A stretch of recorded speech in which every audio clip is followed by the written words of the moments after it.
I'm a Muslim woman who came into this country with no English language skills, with a family who also had no English language skills, and I have seen as we have grown up in this country, lived in this country, and in my career I have worked in the last 25 years with a range of communities who have very little or no language skills.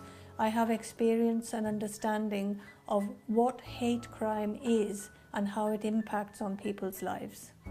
From a personal experience, many years ago as a child when we first arrived in this country, name calling in the playground and the vivid memory of the impact of that is still very much in the psyche.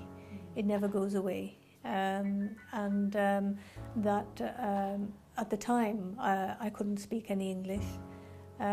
It's an experience that has, I suppose, shaped the direction that I have taken in terms of my career, though I wouldn't say it was deliberate at that time, but it seems to have been directed by it in many ways. Essential skills includes the provision of ESOL for adults in Cardiff. It's the largest service in Wales. And I think working in this area has a lot to do with the fact that I feel the significance of why people need to have the language skills and to be able to speak for themselves.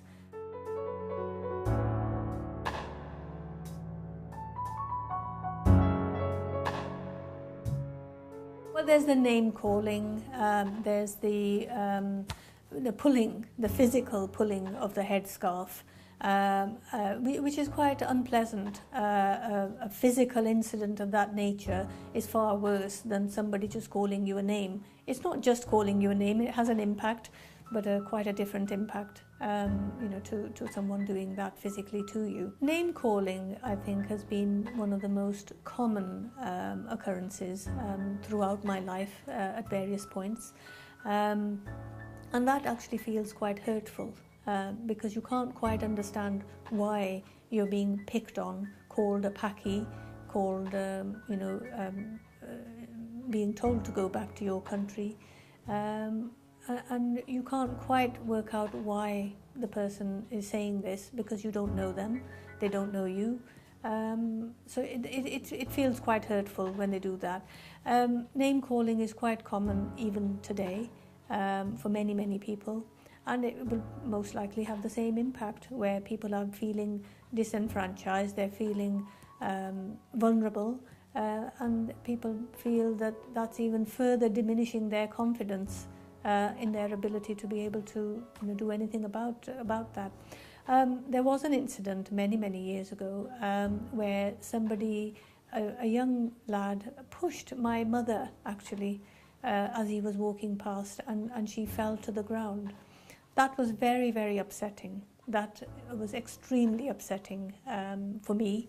And again, even now, just talking about it, it makes me shudder as to why did he do that and why did he feel able to just go past and do that.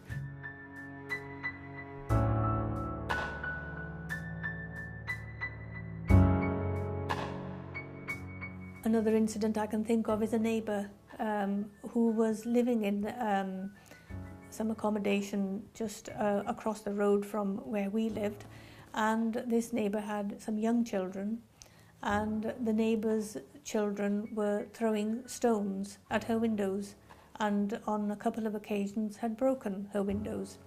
And on this one particular occasion, she didn't feel able to even come out and challenge anybody. She'd locked and bolted her doors, but she rang us to ask for some assistance.